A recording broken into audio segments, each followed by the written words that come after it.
歡迎翻嚟我個 channel 啊！今日咧想同大家咧自家製一個 pizza 啦。咁咧我個仔咧呢排咧就非常之揀飲擇食啊！咁我又想煮一啲咧吸引佢啦，而且咧健康好味嘅嘢食咧。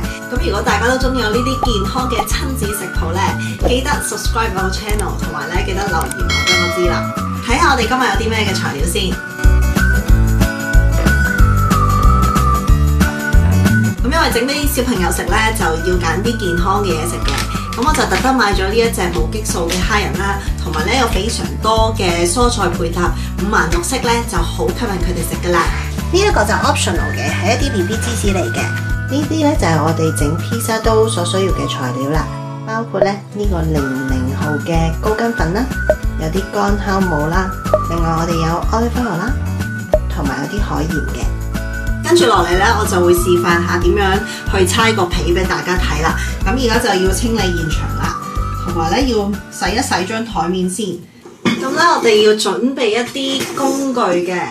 咁我哋要有個電子磅啦，有個大兜啦，同埋要個量杯。整個 pizza dough 個份量去點樣計算呢？咁我想介紹一個網站呢俾大家嘅。就係呢個網站啦，咁我陣間咧就會喺 description box 嗰度咧 share 翻俾大家嘅。咁呢一個網站咧，佢係有一個咧 pizza 嘅計數機，咁你就可以揀選咧你想整咩 pizza 啊，幾大個啊，幾多人食啊，咁佢就會咧即刻計晒個份量俾你噶啦。Pizza style 咧就可以揀翻 Neapolitan 啦，即係我哋今日會做嘅薄批，Sicilian 啦厚批啦，咁各樣啦。Number of pizza嘅一個 weight of dough ball， 即係想整幾大個啦。然之後amount of water percentage 嚟嘅。咁呢個講解一下啦。如果你個含水量越高嘅話咧，咁你個 pizza 咧就會越脆嘅。咁另一方面咧，你猜呢個 pizza dough 嘅時候咧，其實個難度都會增加啦，因為佢好多水分咧就會好黏手嘅。好啦，呢個就係佢計咗出嚟嘅份量啦。咁我哋就跟住去做啦。好啦，而家我哋就量度個水分啦，要89 ml 嘅。然後咧，佢就會計埋鹽嘅份量俾你啦。咁咧就用啲幼海鹽啦，因為我屋企咧就冇幼海鹽嘅，我就要自己磨啦。咁佢就話4 gram 啦，但係咧我整俾個仔食咧，我就唔落太多啦。酵母就0.3 gram 嘅，但係0.3 gram 其實就量唔到啊，因為個磅最少都要1 gram 啦。咁你可以整大嗰啲嘅 pizza dough， 咁或者咧你自己除量啦。咁另外咧仲有一個材料咧，我就係想加糖嘅。咁點解咧？因為糖咧可以令到嗰個刀咧焗咗出嚟咧更加之脆啦。咁我就又係除量咁樣加少少啦，半個湯匙左右啦。好。mix 佢咧都有次序嘅，唔好亂嚟。咁首先我哋咧就我攞個羹先。首先咧我哋就落咗酵母先啦。咁然後咧我哋見唔見我拎住咗隻羹啊？啲鹽咧就同啲酵母咧就唔好直接接觸，因為咧佢會減低咧酵母發酵嗰個功能嘅。咁所以咧我哋而家要做嘅咧就係加啲水溶解咗佢先。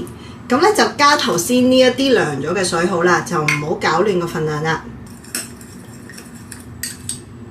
咁而家咧就可以準備搓噶啦。咁我就會徒手去搓嘅。陣間我哋要 feel 下個刀咧夠唔夠彈性嘅，慢慢加少少水啦，逐啲加，都要搓一陣間嘅，因為咧你要將嗰啲麵粉咧搓到佢起筋啦，咁又要少少時間嘅。咁如果你係想減肥啊、減手臂啊，呢個搓 pizza dough咧就啱晒你啦。係咪開始有啲驚？係咁好啦，我哋就加埋我哋啲鹽水啦。咁當所有粉 mix 晒一齊之後咧，我哋就可以攞出嚟，就擺喺個台面度搓。咁點解頭先我要攞個洗潔精捽台咧？就咁解啦。兩隻手啦，咁就一路咁樣拉佢，拉係啦。咁而家你咧見到我隻手好黏㗎，咁陣間咧搓到咁上下咧就會好啲㗎啦。嗱，你見到而家咧佢係一劈咁樣㗎，見唔見到啊？佢係唔會彈翻轉頭嘅，我哋要搓到佢咧彈翻轉頭先為止 OK 嘅。咁咧，我個仔而家就2歲幾啦。咁其實由細到依家啦，我都係盡量都唔會落調味料俾佢嘅。咁但係咧，我發覺咧，因為大個而家帶佢出街出得多咧，咁咧就嫌屋企啲嘢咧太淡口。咁就我又發現佢其實都幾中意食 pizza 嘅。我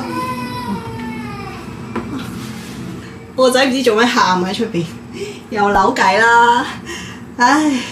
好啦，其實我而家咧都猜到有啲出汗啊，咁我應該係攞把風扇入嚟啦，蠢咗添。你掹佢嘅時候咧，佢有個張力喺度咧，咁就 OK 啦。攞少少麵粉滲喺個台面啦，咁同埋咧就即係再捽隻手啦。見唔見到佢彈翻轉頭啊？咁就 OK 啦。好，咁我哋而家咧就要將佢搓靚佢啦，做成一個美麗嘅波形。咁我哋咧嗰個手勢咧就係咁樣嘅，2隻手啦，然之後咧將個麵團咁樣去到捽佢，係啦，咁佢就會形成一個好靚嘅波形噶啦。如果隻手立咧，尤其是夏天啊，加多少少手粉喺隻手度，喺個底嗰度搓佢，見唔見啊？咁樣捽，咁樣捽，咁樣捽。咁就形成咗一個好靚嘅 shape 噶啦，有啲似啲水牛芝士啊！用翻頭先個兜啦，加啲 olive oil， 將呢個兜放落去，用啲保鮮紙啦，冚一冚佢，等佢 keep 住個溫度啦。嗱，咁個麵團咧，搓完咧係唔可以即刻食㗎，咁咧就係要放入雪櫃1晚，咁24個鐘頭之後咧就可以攞出嚟攤凍翻咧，就去到焗佢㗎啦。咁個麵團咧擺咗喺個雪櫃入邊咧都可以 keep 幾日嘅，3至到5日再攞出嚟食咧都冇問題嘅。咁由於時間嘅關係咧，我已經咧尋晚已經準備咗一兜㗎啦。嗱，咁你睇下個麵團由頭先一細個波就發大到咁大啦，我咧就換咗呢個兜，因為呢個比較扁啦，容易啲放喺個雪櫃入邊。咁你咧就要揾保鮮紙包好佢啦，令到佢咧唔好有空氣接觸咁多啦，咁就發酵得會靚啲嘅。咁或者你一啲密封嘅盒咧都可以用嘅。喺個雪櫃度攞咗出嚟之後咧，你就要放喺室溫大概1個鐘頭度啦。如果冬天咧就可能要早少少再攞出嚟啦。如果你唔落啲 olive oil 咧，佢就會黐噶啦。如果咧你啲油太多嘅話咧，轉頭咧攞啲廚房紙索一索佢就得噶啦。攞咗個麵團出嚟之後咧，我哋要點做咧？就將佢收波波，收波波咧就係將佢側邊接去中間。側邊接去中間，咁我哋咧就可以擺埋一邊先啦。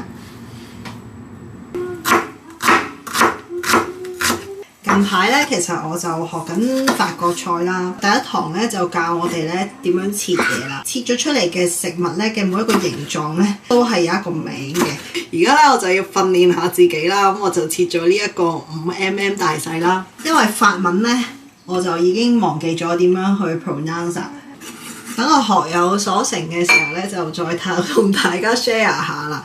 啲蝦一定要索到好乾身咧，陣間炒起上嚟先唔會出水嘅。而家就整呢一個牛油果醬啦，加咗檸檬之後咧，就會酸酸地咧，就似翻呢一啲pizza 嘅味道。咁我哋咧要加少少 olive oil 嘅，加咗檸檬汁同埋個 olive oil 之後咧，呢一個醬咧就唔會變黑噶啦。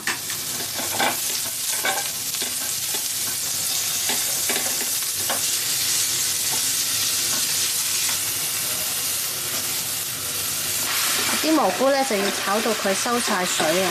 如果唔係陣間咧煮出嚟嗰個 pizza 咧就會水汪汪噶啦。咁咧我哋就要 set up 嗰個焗爐啦。本身個盤係咁樣嘅，咁但係咧我就要將佢反轉啦，因為我陣間咧要預熱埋呢個 tray 啦，然之後咧就將個 pizza 咧放上去嘅，咁樣咧就唔會阻住自己啦。咁我就將我個焗爐咧就校到最大。咁就揾一個盤，好似呢啲咁樣啦，薄薄地嘅，冇邊嘅，就可以令到陣間我哋整完個 pizza 之後咧，就可以好順利咁跣落去個焗爐嗰度，或者係揾一個焗盤啦，一個大嘅焗盤。咁你反轉佢之後咧，你咪冇咗條邊咯。咁我而家就揼啲粉啦，就係令到佢咧唔好黐住嘅。好啦，咁我哋手咧都要揼一揼粉啦，將佢咁樣咧左右拍打啦。令到佢咧越嚟越大啦。咁我哋可以用手掹靚佢啦。如果有碌嘅話，可以碌佢啦。咁咧，我哋千萬要記得咧，得閒咧要 check 下佢咧，呢個皮咧會唔會黐實喎？因為你黐實咗咧，陣間就試唔到落去嗰個焗盤嗰度噶啦。佢喐緊咧，我哋就可以再擺 topping 上去啦。佢又黐住啦，黐住咧，你又要喺呢一度咧，又揼少少粉啦。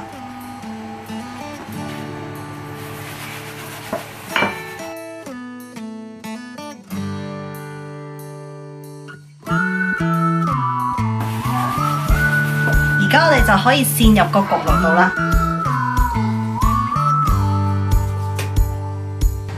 通常220度咧，5至6分鐘都夠噶啦。咁我較咗5分鐘先。